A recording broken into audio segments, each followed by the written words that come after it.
राजधर्म का पालन करें।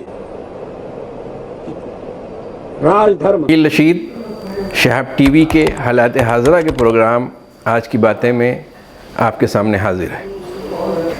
यूँ तो हिंदुस्तान और बैरून हिंद हालात पल पल बदल रहे हैं, सियासी, समाजी, लेकिन एक मामला जो इस वक्त लोगों की तवज्जो का बहुत ज़्यादा मौजू बना हुआ है, वो है सुप्रीम कोर्ट के ज़रिए गुजरात फसादात के एक केस को छोड़कर बाकी तमाम केसों को बंद करने का। इस फैसले का लोगों पर क्या असर पड़ेगा, गुजरात फसादात के मज़लूमों पर क्या असर पड़ेगा और दीगर जो केसेस इस मुल्क में बरसों से चल रहे हैं उन पर क्या असर पड़ेगा। आइए इस मौजू पे आज बात करें। सबसे अहम सवाल तो ये है कि क्या ये केस बंद किए जाने चाहिए थे।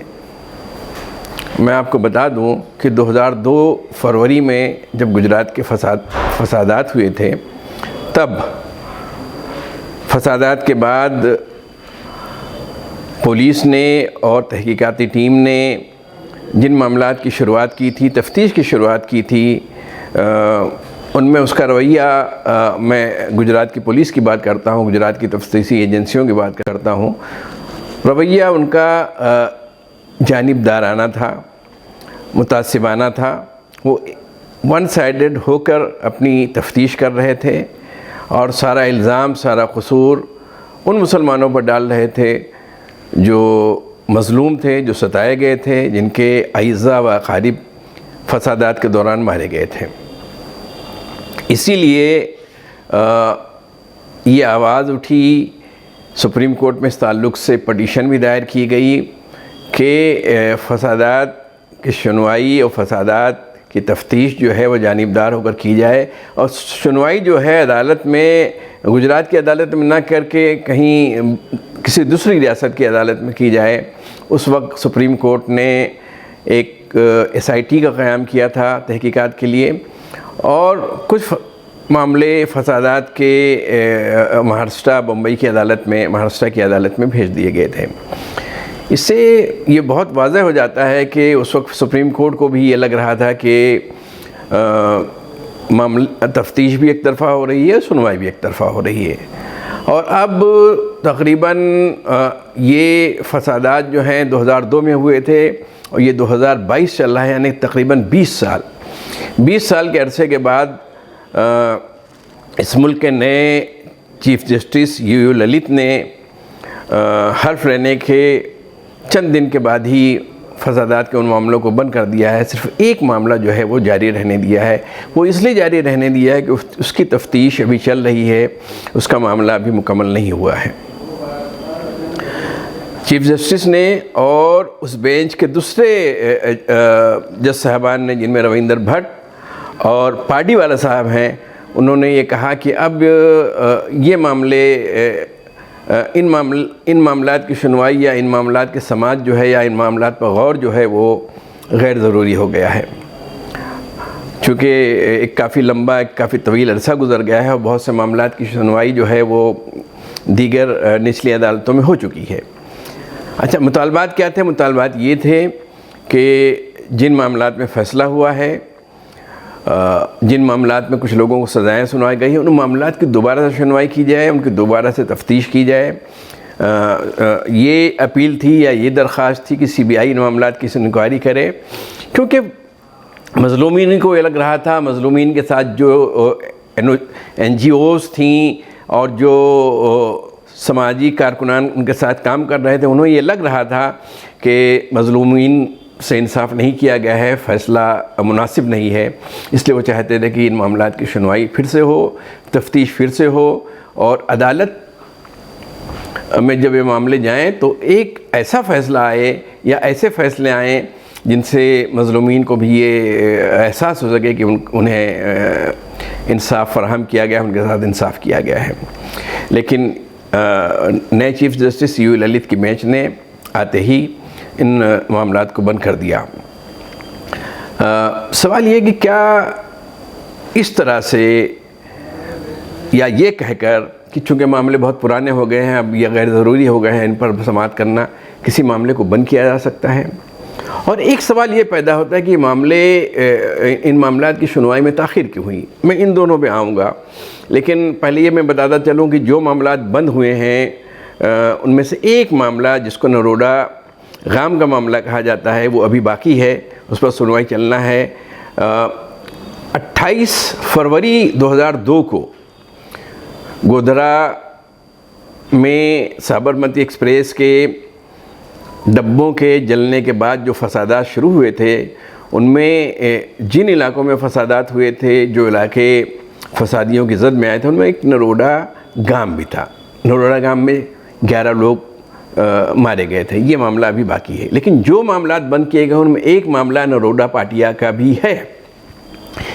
नरोडा पाटिया में कोई 97 मुसलमान जो सरकारी आदाद-ओ-शुमार है उनके मुताबिक मारे गए थे, जिनमें 36 औरतें शामिल थीं, 26 मर्द थे और 35 बच्चे थे। औरतों के साथ ज़िना बिलजबर किया गया, उनकी अस्मत रेज़ी की गई और उन पर पेट्रोल छिड़क कर, पेट्रोल डालकर उन्हें जलाया गया और लोगों को जलाया गया। और कुआं था कोई, उस कुएं में उनकी लाशें जो हैं ढकेल दी गई हैं। उनमें से कुछ लोग ज़िंदा थे, जिंदों को भी उसमें डाल दिया गया। इस फसाद में या इन फसादात में जो लोग शामिल थे वो खाकी चड्डी पहने हुए थे और ऊपर उनकी बनियान गेरुए रंग की थी और एक बड़ी तादाद में नरोदा पाटिया गांव में वो घुसे थे। बताया जाता है कि 5000 से 10,000 उनकी तादाद थी और उन्हें 2 लोग लीड कर रहे थे। उनमें एक माया कोडनानी थी। माया कोडनानी उस वक्त गुजरात सरकार में बच्चों और ख़वातीन की बहबूद की जो वजारत होती है उसकी वज़ीर थी। अब आप अंदाज़ा कीजिए कि बच्चों और ख़वातीन की बहबूद की वज़ीर जो है वो एक फसादियों के गुरों को लीड करती है और बच्चे और ख़वातीन उसी में मारे जाते हैं, उसमें कत्ल किए जाते हैं। इसमें बजरंग दल का एक लीडर बाबू बजरंगी भी शामिल था। इन्हें सज़ा हुई, उम्र कैद की सज़ा हुई, लंबी सज़ा हुई, लेकिन माया कोडनानी को सुप्रीम कोर्ट ने बरी कर दिया बाद में और हाई कोर्ट ने बरी कर दिया और बाबू बजरंगी को सुप्रीम कोर्ट ने मेडिकल सहूलत ना होने के सबब कि क़ैद में मेडिकल सहूलत नहीं है, उसकी आंखों में ख़राबी आ गई थी, उसको आंखों से दिखने नहीं लगा था, उसको तिब्बी ग्राउंड पर जो है ज़मानत दे दी और दोनों आज बाहर हैं। इसका मतलब ये कि जो बुनियादी मुजरिम थे नरोदा पाटिया कत्ल आम के, उन्हें सज़ा जो मिलना चाहिए थी वो नहीं मिली और वो जिन्हें उन्होंने क़त्ल किया उनके अज़ा व अक़ारिब ये महसूस करते हैं कि उनके साथ इंसाफ नहीं हुआ है। इसी तरह गुलबर्ग हाउसिंग सोसाइटी का मामला था। ये गुलबर्ग हाउसिंग सोसाइटी वही है जहाँ कांग्रेस के साबिक MP एहसान जाफरी रहा करते थे। एक बड़ी सोसाइटी है, पॉश सोसाइटी है, अहमदाबाद में है ये। उस वक्त ज़किया जाफरी नहीं थी, ज़किया जाफरी के शोहर थे, वो अपने घर में नहीं थीं। फसादियों ने पूरी सोसाइटी को घेर लिया था। बहुत से सोसाइटी के रहने वाले एहसान जाफरी के घर में आकर जमा हो गए, तो उन्हें लग रहा था कि ये कांग्रेस के लीडर हैं, तो इनके यहाँ अगर हम जमा होंगे तो हम बच जाएंगे। और बताया जाता है कि एहसान जाफरी ने चीफ मिनिस्टर, उस वक्त नरेंद्र मोदी वहाँ के वज़ीर आला थे, और पुलिस अफसरान को फ़ोन किए, लेकिन उनके फ़ोन न सुने गए, न उन पर कोई तवज्जो दी गई और वो मदद के लिए पुकारते रह गए। फसादी अंदर घुसे, उन्होंने कत्लेआम शुरू हुआ। एक कम 70 लोग जो हैं वहाँ मारे गए। ये भी सरकारी आदाद-ओ-शुमार की मैं बात कर रहा हूँ। मरने वालों की तादाद ज़्यादा ही बताई जाती है, जिनमें एहसान जाफरी भी थे। और ये मैं बता दूं कि एहसान जाफरी की लाश आज तक नहीं मिली। जो बातें सामने आई हैं उनसे ये पता चला कि एहसान जाफरी को दौड़ा दौड़ा कर मारा गया, उरिया किया गया और उसके बाद उनकी लाश को कता बुरीद किया गया, जिसको कहते हैं ना, गोश्त के लोथरे बनाए गए, लोथरे आग में डाल दिए गए और उछल गए और राख हो गए। ज़किया जाफरी आज तक इंसाफ की तलाश में थी, लेकिन सुप्रीम कोर्ट ने वो मामला भी बंद कर दिया और अब तो केस ही ख़त्म हो गया है। तो अब गुलबर्ग हाउसिंग सोसाइटी के मज़लूमीन को भी आप ये समझिए कि इंसाफ नहीं मिल सकता, उन पर भी इंसाफ के दरवाज़े जो हैं वो बंद कर दिए गए। इस तरह गोधरा का मामला है। गोधरा में क्या हुआ था, क्यों हुआ था? गोधरा में साबरमती एक्सप्रेस में आग लगाने वाले कौन लोग थे, कौन लोग नहीं थे, जिन्हें गिरफ़्तार किया गया? मुसलमान थे गिरफ़्तार होने वाले, उन्हीं पर इल्ज़ाम था कि उन्होंने आग लगाई है और कार सेवकों को मारा है। उसमें भी 60-70 कार सेवक मारे गए थे, जल गए थे। वो कौन लोग थे? अब तक ये बात सामने आई नहीं है, क्योंकि इसमें ये कहा जाता है उस ज़माने में जो तहकीकात हुई हैं कि आग बाहर से लगी है, आग अंदर से लगी, बाहर से नहीं लगी। बाहर से आग लगना मुमकिन नहीं था। तो उसका मामला भी अभी क्लियर नहीं हुआ है, लेकिन ये तमाम मामला बंद कर दिए गए हैं। सवाल ये है कि अब जो मज़लूमीन हैं, जो इंसाफ चाहते हैं, जो चाहते हैं कि उनके आइज़ा व क़ारिब जो मर चुके हैं, जिन्हें कत्ल किया गया है, जिनका रेप किया गया है, जिन्हें ज़िंदा जलाया गया है, उनकी रूहों को तस्कीन मिले, तो सवाल ये है कि वो कैसे होगा? अब हम जब इस दुनिया में, इस मुल्क में, बल्कि दुनिया में कहीं भी जो लोग रहते हैं वो अदालत की तरफ ही नज़र रखते हैं और सबसे आला अदालत की तरफ नज़र रखते हैं कि अगर निचली अदालतों से हमें इंसाफ नहीं मिला तो आला अदालतें हमें इंसाफ देंगी। लेकिन आला अदालत ने भी अब ये सारा मामला जो है बंद कर दिया है। तो अब ये सवाल खड़ा हो गया है कि इन्हें क्या हो, ये जो इंसाफ के मुतलाशी हैं, इनका क्या होगा? ये सच है, ये एक सवाल है। इस सवाल पर गौर करना, सुप्रीम कोर्ट के इस सवाल पर गौर करना चाहिए था। ये सच है कि सुप्रीम कोर्ट में बहुत सारे मुकदमात हैं, इसमें कोई शक नहीं है, लेकिन क्या किसी पुराने मुकदमे का बंद करना ये कोई हल है? और जैसा कि मैंने स्टार्ट में कहा कि ये मुकदमे पुराने क्यों होते हैं, फ़ौरन हल क्यों नहीं हो जाते, एक टाइम फ्रेम में क्यों नहीं चलते, एक वक्त क्यों नहीं मुकर्रर कर दिया जाता कि 2 महीने, 3 महीने, 4 महीने में मुकदमात ख़त्म हो जाए? क्यों तारीख़ पे तारीख़, तारीख़ पे तारीख़, तारीख़ पे तारीख़ दी जाती है? सवाल उठते हैं, क्योंकि तारीख़ पर तारीख़ मिलना, मुकदमात का ना चलना, मुकदमात में ताख़ीर होना, इसी वजह से मुकदमात जो है वो क़दीम होते हैं, पुराने होते हैं।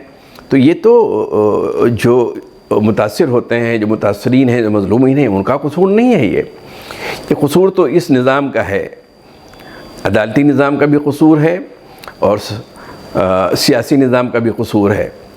सियासी निज़ाम अपने मफाद के लिए मुकदमात चलने नहीं देता और मुकदमात से जो लोग वाबस्ता होते हैं उनमें एक तरफ मज़लूमीन होते हैं, एक तरफ वो लोग होते हैं जिन्होंने जुल्म किया है।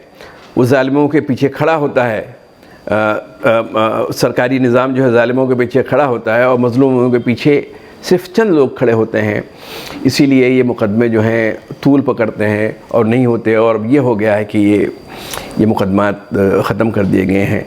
मेरा एक सवाल है कि क्या अब ये कोई नज़ीर बन जाएगी कि जो पुराने मुकदमात 20, 25, 30 साल के हो गए हैं वो बंद कर दिए जाएँ?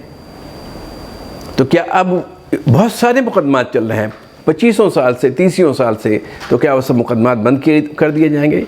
इस सवाल का जवाब मिलना ज़रूरी है। और मैं समझता हूँ कि सुप्रीम कोर्ट ने जो ये किया है, मैं सुप्रीम कोर्ट की पर कोई तनकीद नहीं कर रहा हूँ, कोई नुक्ताचीनी नहीं कर रहा हूँ, लेकिन इससे एक इस मुल्क के बहुत सारे शहरियों को जो है एक तरह का अफसोस हुआ है, एक तरह की तकलीफ़ हुई है, एक मायूसी हुई है। और सुप्रीम कोर्ट को चाहिए कि वो अपने फ़ैसले पर नज़रसानी करे और कम से कम इस तरह के मुकदमात जिनमें एक बड़ी तादाद मरने वालों की है और जो इंसाफ चाहते हैं वो बंद ना करे। बहुत बहुत शुक्रिया। राजधर्म का पालन करें। राजधर्म